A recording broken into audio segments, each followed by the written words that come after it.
નમસ્કાર, હું છું પ્રિયા અને તમે જોઈ રહ્યા છો જનતા કી જાણકારી ન્યૂઝ। નજર કરીએ આજના સમાચારો।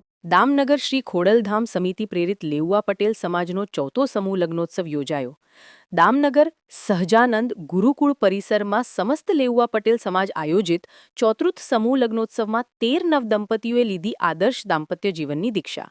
દામનગર શહેરી તેમજ ગ્રામ્ય વિસ્તારોમાં તમામ ખોડલધામ સમિતિના અદ્ભુત સંકલન કારતક સુદ 14ને તારીખ 4-11-22 ને મંગળવારના રોજ યોજાયેલ સમૂહ લગ્નોત્સવમાં હજારોની માનવ મેદની વચ્ચે વૈદિક પરંપરા ધ્વનિથી વ્યોમહો પૃથ્વી દંપતીઓ સુમંગલમના આશીષ, અનેક ઉદારડેલ દાતાવાની ઉદાર સખાવત અને વરિષ્ઠ સંતોના અંતરથી આશીષ, ખૂબ મોટી સંખ્યામાં કર્યાવર રૂપે દ્રવ્યદાન સાથે આદર્શ દાંપત્ય જીવનની શીખ આપતા વડીલો, દામનગર તેમજ દરેક ગ્રામ્ય વિસ્તારોની ખોડલધામ સમિતિઓનું માઇક્રો પ્લાનિંગ સાથે સંપ સમર્પણના દર્શન કરાવ્યા। પોતાની દીકરીના લગ્ન પ્રસંગ જેવા અદમ્ય ઉત્સાહથી સતત ખડે પગે સેવારત સ્વયંસેવકોની વંદનીય સેવા જોવા મળી હતી।